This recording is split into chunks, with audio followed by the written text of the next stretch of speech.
Mon petit ami passe son temps à plaisanter avec ma collègue et à lui apprendre le japonais, alors qu'elle est persuadée qu'elle apprend à séduire. Trish a commencé à bosser avec moi au resto il y a 5 mois, et dès qu'elle a croisé Kaido, mon copain, elle l'a dévoré du regard comme si c'était le dernier joyau sur Terre. On est tous les deux à moitié japonais, ce qui nous rapproche beaucoup, et va savoir pourquoi, c'est précisément ce que Trish ne supporte pas. La première fois qu'elle nous a surpris en train de déjeuner ensemble, elle s'est installée à ma place, juste à côté de lui, pendant que j'étais partie aux toilettes. Elle s'est collée à lui, sourire aguicheur aux lèvres, et a lancé « Konnichiwa ». Kaido, un peu mal à l'aise, lui a répondu poliment, et elle en a profité pour attraper une paire de baguettes, essayer de manger des nouilles, sans succès évidemment, tout en lâchant des piques sur les filles occidentalisées qui s'approprient sa belle culture, en visant clairement ma personne. À mon retour, elle m'a carrément proposé de m'asseoir ailleurs, en me lançant « Tu peux prendre une chaise, hein? T'es la bienvenue pour papoter avec nous ». J'étais furieuse, mais j'avais tellement confiance en Kaido et en notre couple que je n'ai pas relevé,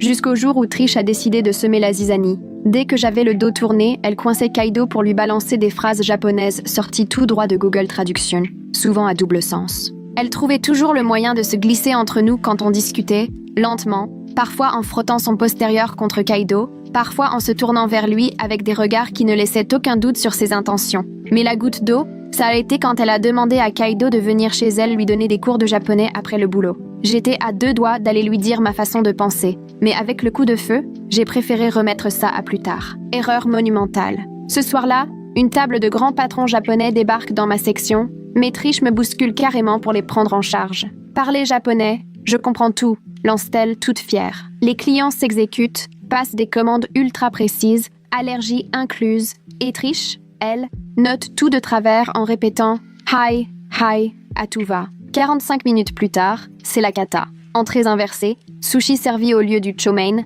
et un client fait une allergie aux crustacés à cause de ses erreurs. Là, Trish fait pire. Alors que Kaido court chercher l'épipène, elle accuse devant tout le monde, en pointant du doigt et en s'adressant à sa cousine la manager, que c'est moi qui ai saboté la commande. Sans vérifier, la cousine me tombe dessus et me menace de licenciement. Encore une et tu dégages. Je suis rentrée chez moi au bout du rouleau, en larmes dans les bras de Kaido, à me demander sérieusement si je devrais démissionner. Mais Kaido a eu une idée brillante. Puisqu'elle veut des cours de japonais, on va lui en donner, à notre façon. Les semaines suivantes, on a monté notre plan. Au boulot, on a fait semblant que ça n'allait plus entre nous, histoire de piquer la curiosité de Trish qui, bien sûr, n'a pas résisté à l'envie de réconforter Kaido. Elle s'est remise à coller à lui, main baladeuse sur l'épaule, regard séducteur. Kaido lui a alors proposé des cours de japonais, mais uniquement au resto. Trish a accepté, surexcitée, comme si elle venait de gagner à la loterie. Très vite, ils se sont retrouvés à l'arrière du resto à glousser ensemble, Kaido lui apprenant des phrases en japonais qu'elle répétait avec une voix de dessin animé japonais.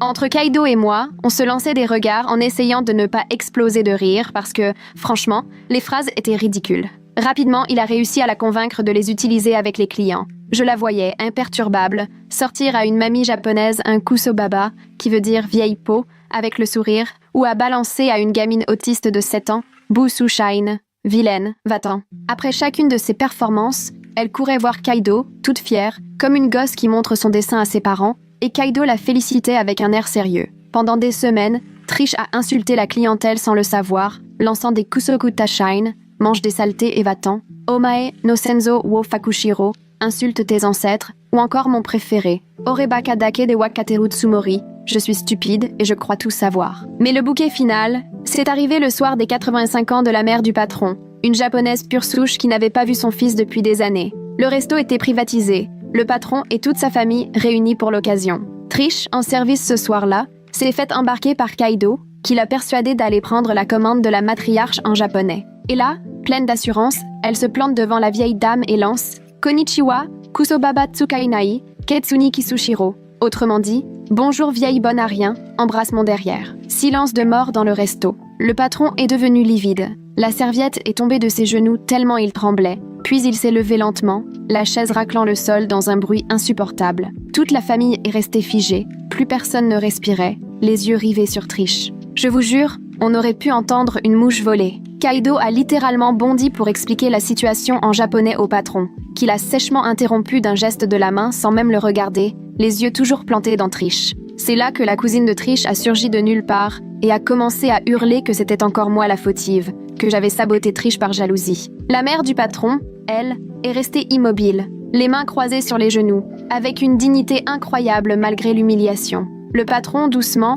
s'est penché pour aider sa mère à se lever. Il s'adressa à elle en japonais, d'une voix étonnamment douce au vu de la colère qui se lisait sur son visage. Puis, se tournant vers tous les convives de la zone privatisée, il annonça que le service allait être interrompu le temps de régler la situation. Cette voix, si posée, en devenait presque glaçante, comme quand votre père ne crie pas mais reste silencieux et que vous comprenez que là, vous êtes vraiment allé trop loin. J'imagine que Trish pensait pouvoir arranger les choses, car elle s'est remise à parler, enchaînant encore plus de phrases en japonais. Chaque mot ne faisait qu'aggraver la situation.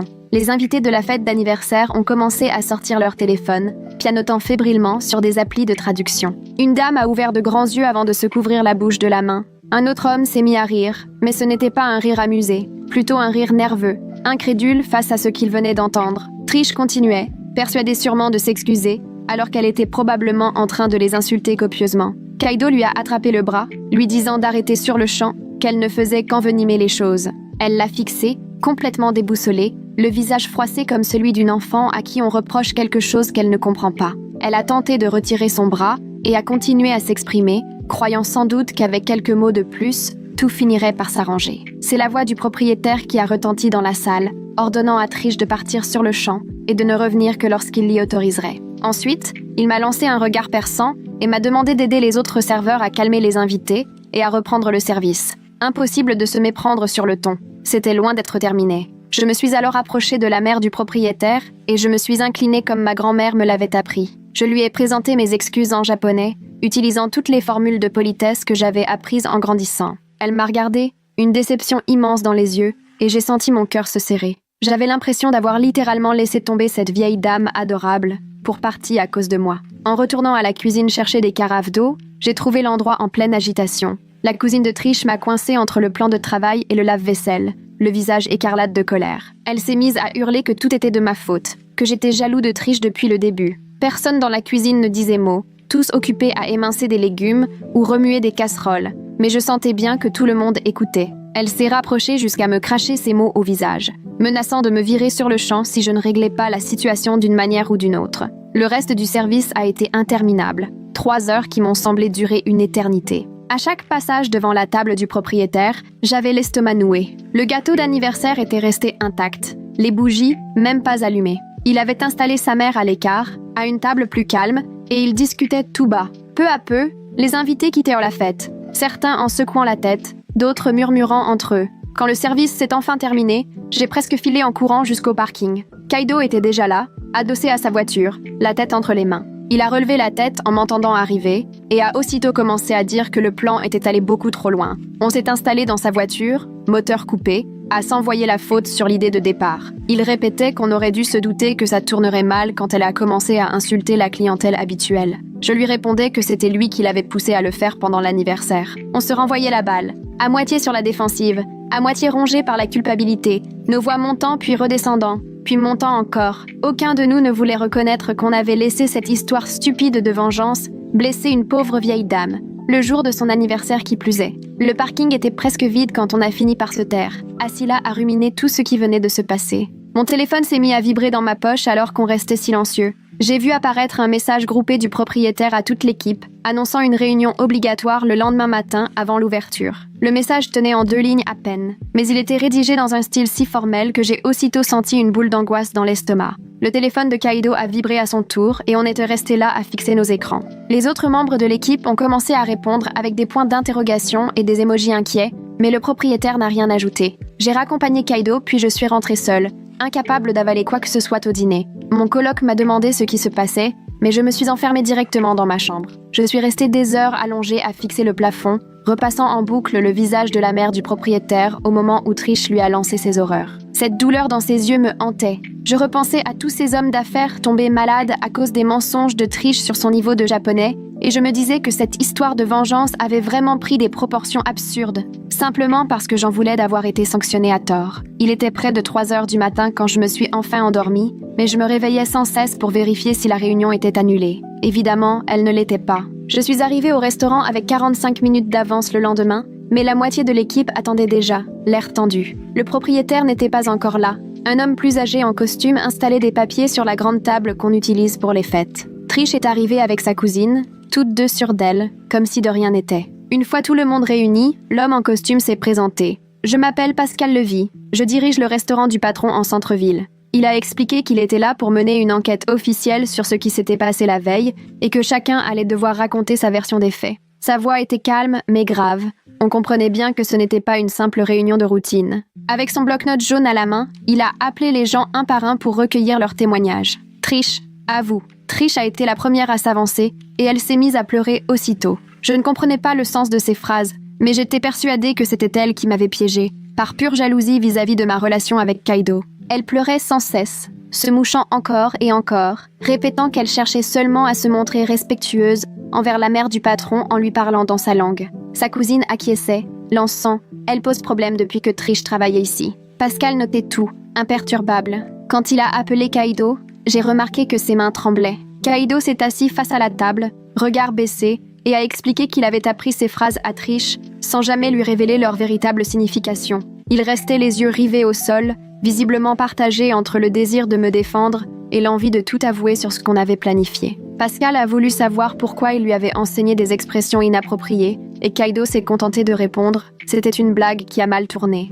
Puis Rick Walton a levé la main. « Je peux dire quelque chose ?» Rick, ce serveur discret qui bosse ici depuis 3 ans, s'est levé et a expliqué à Pascal qu'il avait entendu Trish utiliser ces phrases-là avec des clients japonais depuis plusieurs semaines. Je l'ai surprise à insulter une vieille dame et à dire des horreurs à une gamine handicapée. Et je rappelle que c'est elle qui a raté la commande des businessmen, provoquant la réaction allergique, alors que c'est moi qui ai pris pour elle. Les sourcils de Pascal se sont arqués, il s'est mis à écrire encore plus vite. Il a demandé à Rick s'il avait des preuves. Rick a répondu qu'il avait filmé Trish en train de sortir ses paroles à des clients avec son téléphone. Un silence glaçant s'est abattu sur la pièce. Pascal s'est levé et a exigé que chacun lui remette une déclaration écrite avant 17h, en précisant d'y joindre tout ce qui pouvait servir de preuve. Textos, photos, vidéos, tout ce qui concernait l'incident. Il a ensuite plongé son regard dans le nôtre et annoncé « Mentir ou cacher la vérité sera sanctionné par un licenciement immédiat ». Vu le ton, impossible de douter qu'il était parfaitement sérieux. Après la réunion, je suis allée jeter un œil au planning de la semaine suivante, affiché dans la salle de pause.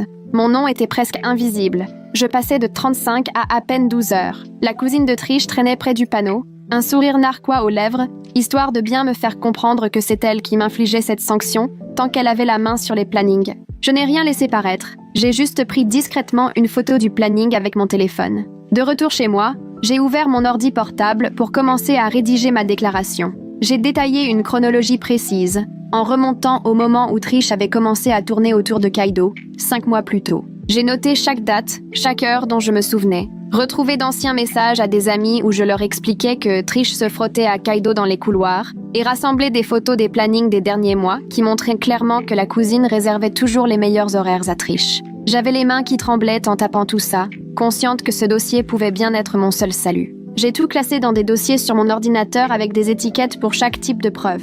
Vers 19h, mon téléphone a vibré. Notification sur les réseaux sociaux. Trish m'avait envoyé un message privé. « Maintenant, c'est moi la chef ici. T'as perdu. Ma cousine fera en sorte que tu n'aies plus jamais d'horaire décent. Et Kaido sera bientôt à moi. » Le tout ponctué de 3 émojis qui rient. J'ai aussitôt fait une capture d'écran et l'ai ajoutée à mon dossier de preuves, puis je l'ai bloqué partout. 2 jours plus tard, alors que je me préparais pour le service, Pascal m'a appelé pour me demander de venir plus tôt afin de discuter des plaintes reçues. Le patron avait reçu 6 mails différents d'invités venus pour des anniversaires, avec des traductions exactes des propos tenus par Trish, ainsi que des plaintes officielles sur toute cette affaire. La voix de Pascal trahissait son anxiété pendant qu'il me lisait des extraits de ses messages et me demandait si cela correspondait à ce que je lui avais signalé sur le comportement de Trish ces dernières semaines. J'ai confirmé, en ajoutant qu'il y avait sûrement eu d'autres incidents passés sous silence. En arrivant au travail cet après-midi-là, la cousine de Trish m'attendait à l'écart, près des vestiaires. Elle m'a attrapé violemment le bras,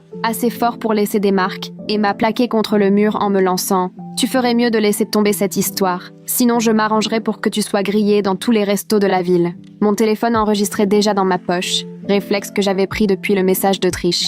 La cousine a continué, affirmant qu'elle avait des contacts dans tous les restaurants à 20 km à la ronde, et qu'un simple coup de fil suffirait à ruiner ma carrière, que sa famille avait des réseaux inimaginables et que je n'étais, à ses yeux, qu'une petite employée sans importance. Mon cœur battait à tout rompre, j'avais peur qu'elle l'entende, mais j'ai laissé mon téléphone tourner pendant qu'elle accumulait les menaces, si je ne disais pas à Pascal que j'avais tout inventé. Quand elle a enfin desserré son étreinte et est partie, furieuse, j'ai vérifié l'enregistrement. 8 minutes entières de menaces. Tout était là. Plus tard, Rick est venu me trouver en salle de pause, visiblement secoué, et m'a demandé si ça allait. Quand je lui ai raconté les menaces de la cousine, il a sorti son téléphone et m'a montré quelque chose qui m'a glacé le sang, une photo prise 2 semaines plus tôt, pendant un service où j'étais en arrêt maladie. On y voyait Trish collée à Kaido devant la chambre froide, les mains sur son torse, le visage à quelques centimètres du sien. L'heure affichée, 21h47, juste avant la fermeture, quand il n'y avait presque plus personne.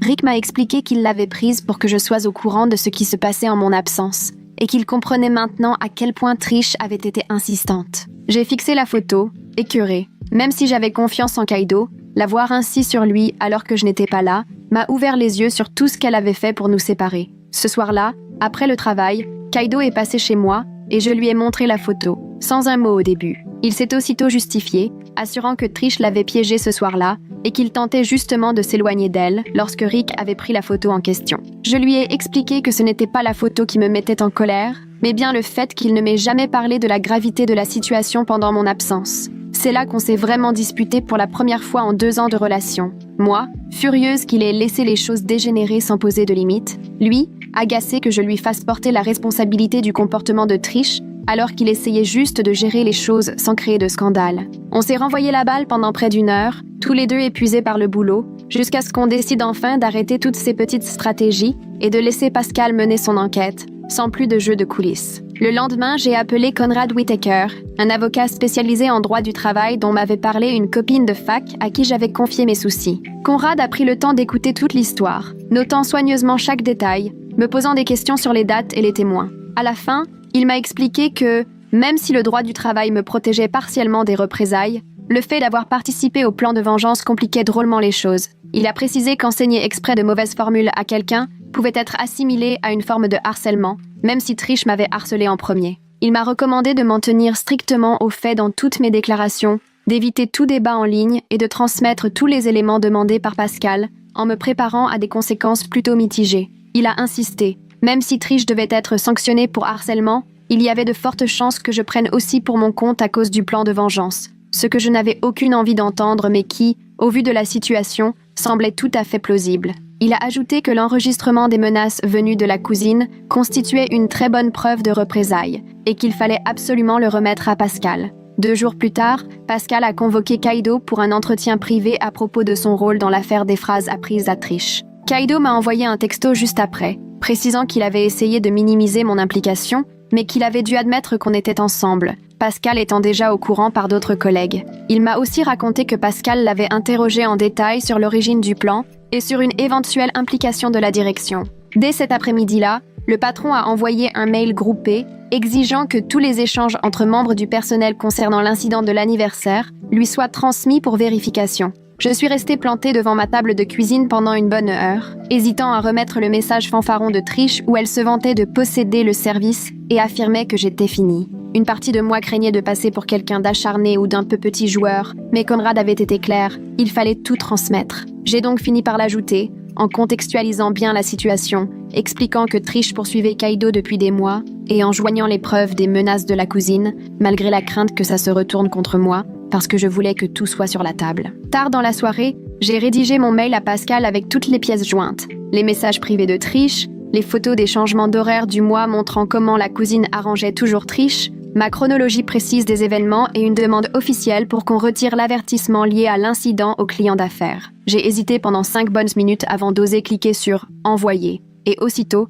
j'ai eu la nausée en imaginant la réaction de Pascal face à tout ça. Pendant ce temps, Pascal poursuivait son enquête dans les systèmes du restaurant et a mis la main sur un élément décisif en vérifiant les historiques de caisse. Il a découvert que la cousine modifiait les sections sur l'ordinateur pour faire porter à d'autres serveurs, dont moi, les erreurs de Trish. Les preuves informatiques montraient clairement que, depuis 3 mois, la cousine couvrait Trish en rejetant ses fautes sur les autres, ce qui expliquait pourquoi mes chiffres de vente étaient si mauvais et pourquoi j'avais été accusée de commandes que je n'avais jamais passées. Le lendemain matin, Pascal m'a convoquée dans son bureau, où une femme japonaise d'une 50aine d'années attendait déjà avec sa fille adolescente.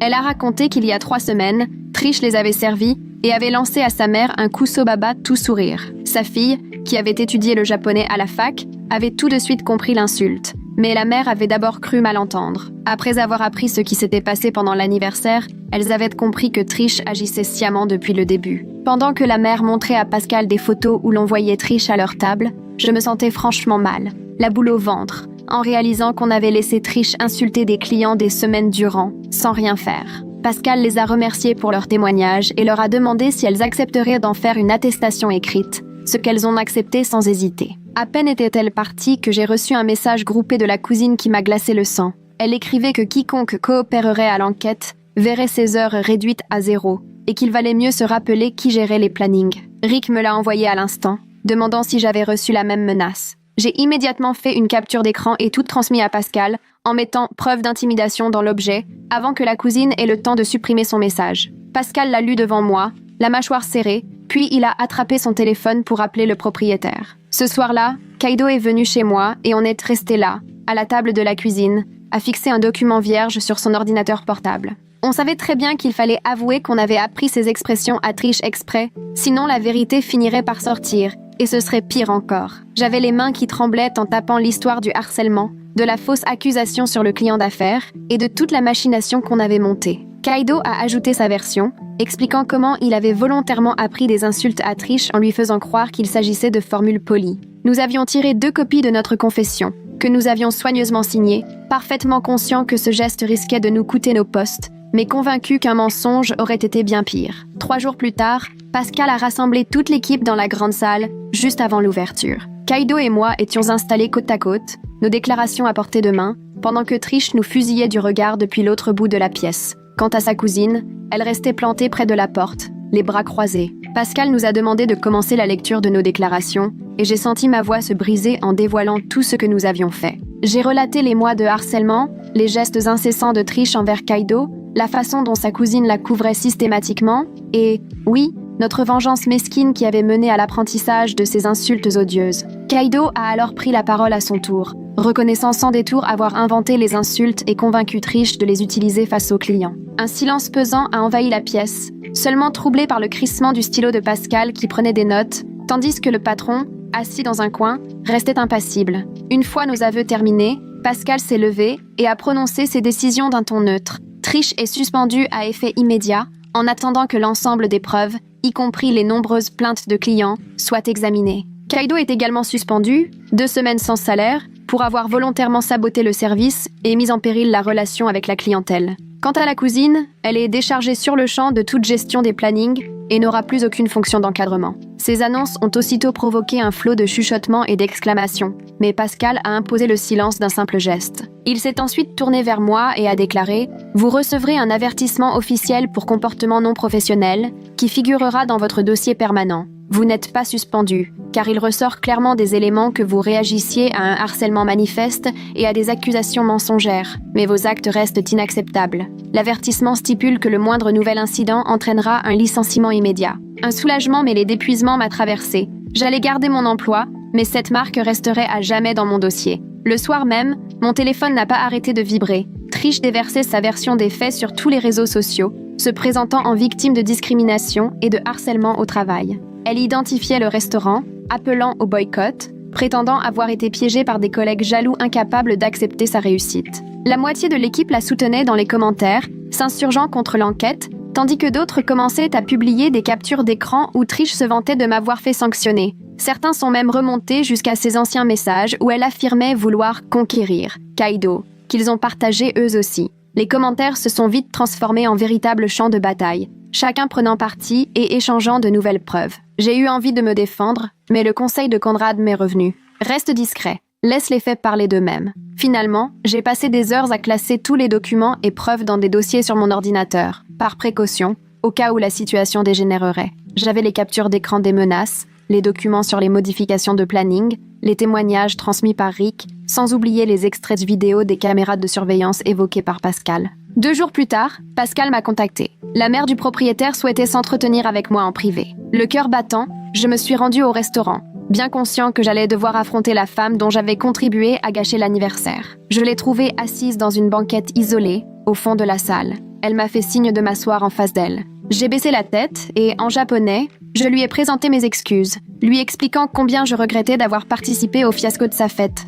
J'ai reconnu qu'il n'y avait aucune excuse à nos actes et que j'assumais pleinement d'avoir laissé la rancœur guider mon jugement. Elle m'a écouté sans rien dire, ses mains marquées par la vie posée sur la table entre nous. Lorsque j'ai fini, elle m'a regardé longuement, puis elle s'est exprimée en anglais, avec un accent mais très clairement. Elle m'a confié sa déception envers tous les protagonistes, tout en reconnaissant que la situation s'était dégradée depuis des mois sans que la direction ne réagisse. Elle souhaitait que le restaurant évolue, qu'il traite chaque employé avec équité, sans favoritisme, et que le respect des clients soit inconditionnel, quelle que soit leur origine. Son fils s'était déjà engagé à faire intervenir une structure externe pour assainir l'ambiance délétère qui s'était installée. Elle m'a dit que, malgré la gravité de mes actes, elle avait perçu ma sincérité et espérait que j'en tirerais les leçons nécessaires. 3 jours plus tard, Pascal a de nouveau réuni toute l'équipe dans la grande salle, le propriétaire à ses côtés. Ce dernier paraissait épuisé, mais résolu, lorsqu'il a pris la parole après s'être éclairci la gorge. Il a annoncé qu'après examen de toutes les preuves et témoignages,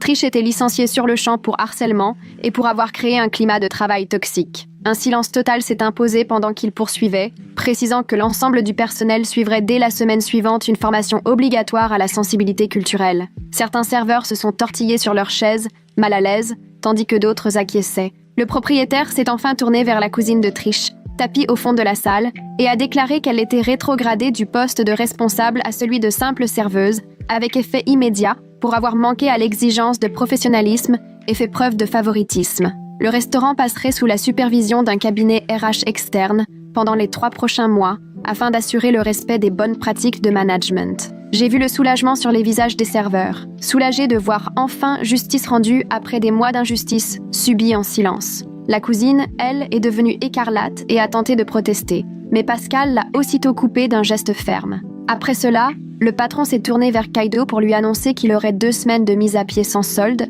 puis qu'il reprendrait en période d'essai, sous un règlement strict. Kaido a accepté sans broncher, regardant ses chaussures tout du long. Après la réunion, il m'a confié qu'il était soulagé que la sanction n'ait pas été plus lourde et qu'il avait compris la leçon. Pascal m'a ensuite appelé à part pour m'informer que l'avertissement concernant l'incident avec le client d'affaires était supprimé de mon dossier. Par contre, celui lié à l'histoire de vengeance restait consigné, mais le patron reconnaissait que j'avais assumé mes erreurs, d'où la seconde chance qu'il m'accordait au lieu de me licencier comme Trish. La semaine suivante, on s'est tous retrouvés dans la salle de pause pour la première formation sur la sensibilité culturelle. Certains collègues levèrent les yeux au ciel ou pianotaient sur leur téléphone, alors que d'autres prêtaient vraiment attention à l'intervenante, qui s'est avérée brillante. Elle illustrait ses propos avec des exemples concrets de notre milieu, sans jamais donner de leçons ni ennuyer l'assemblée. Même les plus réticents se sont pris au jeu quand elle a rendu la session vivante et adaptée à notre quotidien, nous faisant jouer des scènes et réfléchir ensemble à la meilleure façon de gérer les différences culturelles dans notre métier.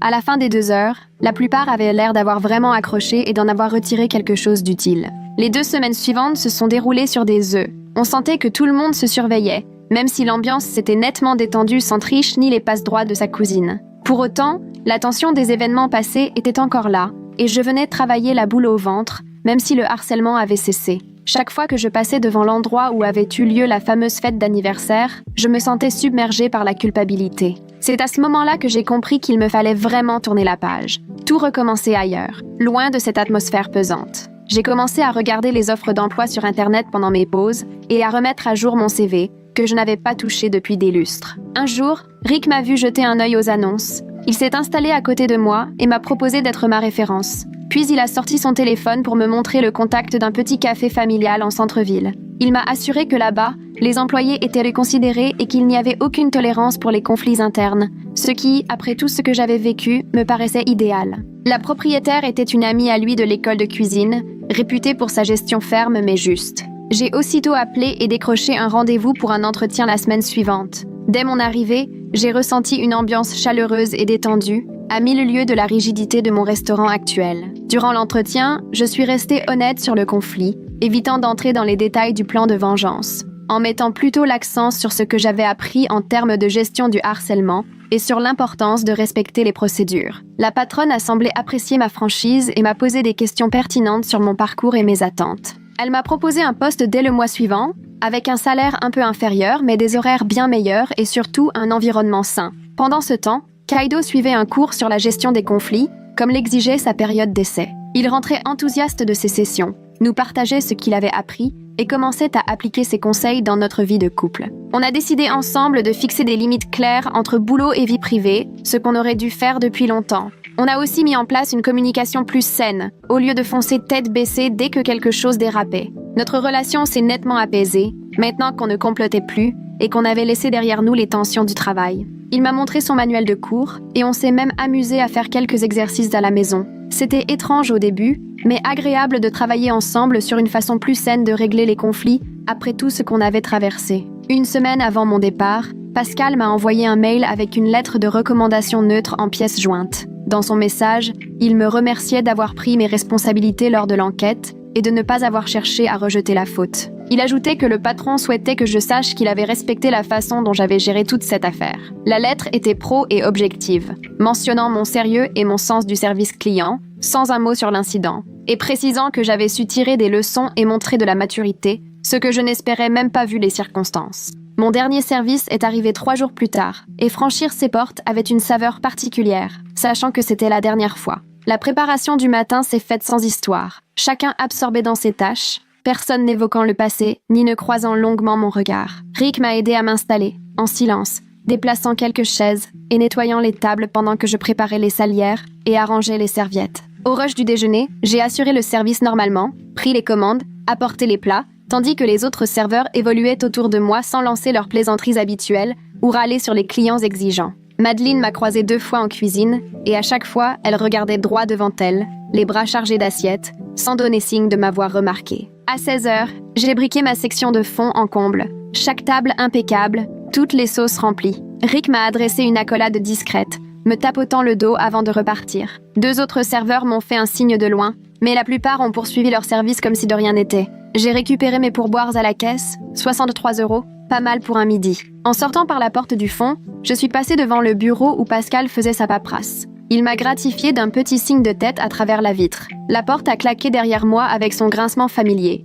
et je suis restée un moment sur le parking à contempler le bâtiment où j'avais passé 3 ans de ma vie. Une semaine plus tard, Kaido a suggéré qu'on y retourne pour un dernier repas, disant qu'il voulait profiter une dernière fois de leur plat de pâtes du jour. On nous a installés pile dans ce qui avait été mon secteur, désormais pris en charge par un nouveau serveur que je n'avais encore jamais vu. Le patron est passé près de notre table, les bras chargés de menus pour d'autres clients, et il nous a lancé un bref signe de tête avant de filer vers l'arrière-salle. L'ambiance n'avait plus rien à voir. Les serveurs circulaient rapidement, concentrés sur leur travail, sans les bavardages habituels, et les responsables géraient vraiment la salle au lieu de discuter entre eux dans un coin.